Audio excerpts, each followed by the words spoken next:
안녕하세요. 9월 7일에 HLB가 어드벤첸으로부터 리버세라니 글로벌 특허권 양수도 계약을 맺었던 것을 기억하실 것 같은데요. 양수도 예전 가액은 4,200만 달러, 그러니까 하나로 400억에서 500억 사이로 측정이 되었는데요.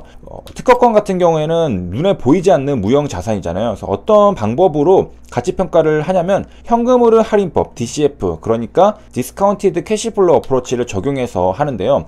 신약 개발과 관련된 물질특허 기술평가, 가치평가 같은 경우에는 기존의 방법과 조금 다른 방법을 사용하게 됩니다. 그래서 그것을 같이 보려고 하는데요. MPB가 아니라 RMPB를 사용하게 됩니다. 그 다음에 이제 이런 가치평가는 이제 보통 회계법인이 하게 되는데, HLB 계약 같은 경우에는 신한회계법인이 맡았던 것을 확인할 수가 있겠습니다. 그래서 이제 넘어가서 보면요.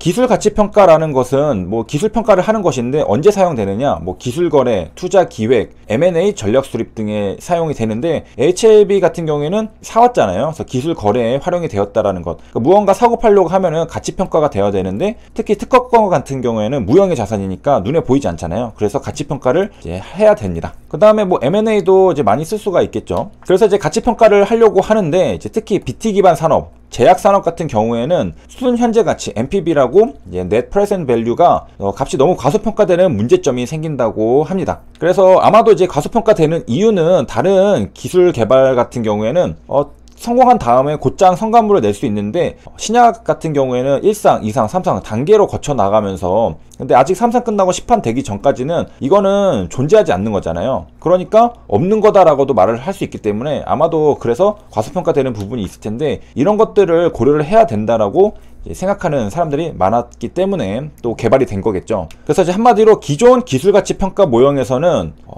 제약 산업의 특성을 반영하지 못했기 때문에 이런 것들을 고려하는 기술가치평가 모형이 개발이 되었다라는 겁니다. 그게 바로 여기 보려고 하는 RMPB라는 것인데요. 이와 관련한 얘기는 이제 또 공시에도 나와 같이 있는데, 이제 임상 단계별 성공 확률을 과거의 통계치 등을 활용하여 향후 현금 흐름에서 직접 조정하는 위험 조정 순현재 가치법을 적용하였다라고 합니다. 그러니까 여기만 딱 봐도 지금 기존의 MPB랑은 좀 다르다는 걸 알 수 있겠죠. 임상에 대한 어떤 통계치를 적용해가지고 MPB를 구했다는 겁니다. 그래서 Risk Adjustment Net Present Value라고 적혀 있습니다. 그리고 우리가 부르는 것도 당연히 여기에 임상 단계별 성공률을 고려하여 수정된 MPB라는 것입니다. 그러니까 한마디로 MPB인데 임상 단계별 성공률을 고려한 MPB라는 겁니다. 그래서 딱 봐도 여기에 뭐가 곱해진 걸 볼 수 있느냐, 여기 CF라는 것은 캐시플로죠. 캐시플로라고 되어 있고, 여기는 C는 코스트라는 걸 거예요, 아마. 여기 보면은, 자, 그렇죠. 여기 각 개별 단계별 개발 비용이니까. 자, 그래서 뭐가 곱해져 있느냐, 바로 앞에 R이 붙여져 있습니다. 여기는 probability라고 적혀 있는데, 이 R이라는 것은 뭐냐면은 승인 가능성입니다. likelihood of 이제 approvability에 대해서 승인 가능성 확률을 곱해주니까 임상 단계별 성공 가능성은 여기에다가 이제 곱해주고요. 그래가지고 전체적으로 일단은 보면은 캐시플로가 이제 여기 존재하죠. 이 캐시플로는 들어오는 거고요. 여기 코스트는 나가는 거죠. 그래서 임상 비용을 계속해서 추가를 해가지고 뭐 1상, 2상, 3상 이렇게 진행을 하면서 코스트를 쌓아가고, 그 다음에 돈을 버는 거는 여기 캐시플로에서 나와서 요거를 이제 계산을 하면은 Net RNPB가 나오죠. 그래서 우리가 이제 밸류에이션을 할 수가 있는 건데, 여기 보면은 이제 승인 가능성이니까 이제 확률로 해서 0에서 이제 1 사이로 되어 있겠죠. 그래서 1은 이제 100%를 말하는 것일 테고, 예를 들어서 만약에 승인 가능성이 0이다, 0%였다라고 하면은 어떻게 되나요? 이 RMPB가 요거 0이 되죠. 그러면은 플러스가 나오는 곳은 하나도 없고 지금 코스트만 마이너스 찍혀 있죠. 그러니까 RMPB는 엄청난 마이너스가 찍히게 되어 있습니다. 그러니까 승인 가능성이 있어야지 요게 플러스가 좀 커져가지고 요거를 충당하고도 플러스가 될 수 있다는 것을 우리가 알 수 있죠. 그래서 좀 더 생각해 보면은 만약에 요게 이제 100%였다라고 해가지고 1을 곱했다라고 해요. 그러면은 이제 캐시플로우 그냥 다 가져가게 되는 거죠. 이제 신약 승인하고 나서 캐시플로우가 이제 상당하겠죠. 신약들 보면은 뭐 연매출 뭐 1조 넘는 것도 있고, 물론 순이익이 정확히 어디까지 나오는지는 각자 다르겠지만은 굉장한 이걸 몇 년 동안 굉장한 수익을 받을 수 있기 때문에 분명히 이 RMPB가 값이 엄청나게 커질 겁니다. 그런데 이제 신약 승인 가능성은 뭐 100%인 경우는 거의 없겠죠. 뭐 없다고 봐도 됩니다. 그렇기 때문에 0에서 1 그 어느 사이에가 있는데, 보통은 이제 1상부터 해가지고 이제 끝나는 데까지 하면은 정확한지는 모르겠지만은 이제 10%가 좀 안 되는 걸로 제가 알고 있거든요. 그래서 여기다가 대략 이제 0.1을 이제 곱해줄 거라고 생각을 할 수가 있겠습니다. 그래서 뭐 전체 벌 수 있는 금액이 만약에 10조다라고 하면은 대략 이제 0.1을 곱해주면은 1조 정도가 되는 거죠. 이 전체 이제 캐시플로가. 그러면 이제 대충 이제 여기는 이제 뭔지 알았죠, 우리가? 그러면은 이제 여기를 보면은 각 단계별 성공 가능성입니다. 그리고 probability를 곱해서 여기 보면은 이 PT가 뭐냐면 각 개발 단계별 기간입니다. 그래서 이제 딱 아시겠죠? 무슨 말인지.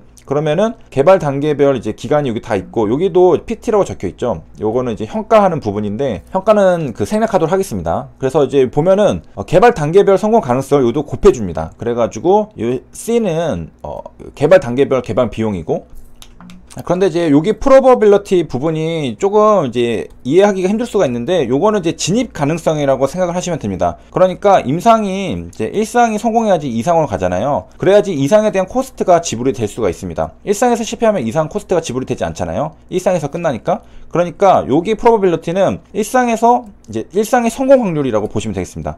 그러니까 개발 단계별 진입 가능성, 성공 가능성, 성공 가능성인데 진입 가능성이라고 생각하시면 더 이해가 쉽습니다. 그러니까 이제 1상이 성공할 확률을 곱해야지 그다음에 2상에다가 들어갈 코스트를 같이 이제 계산을 할 수가 있는 거죠. 이렇게.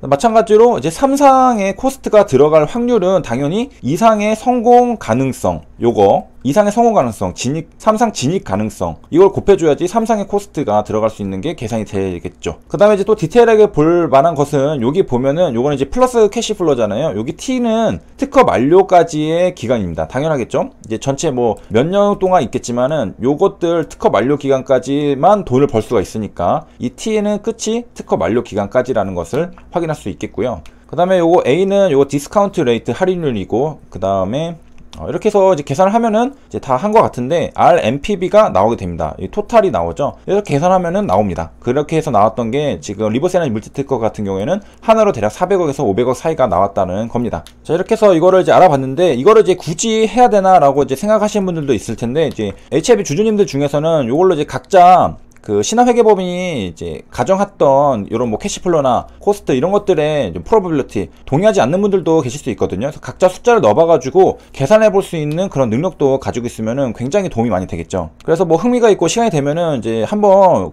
이제 숫자를 우리가 또 직접 넣어가지고 우리가 생각하는 이제 리버세라니 물지특허의 가치평가도 한번 해보는 영상을 찍을까 생각을 한번 해보고 있습니다. 자, 아무튼 그렇고요. 이제 다음에 한 번 더 다루기는 할 거고요.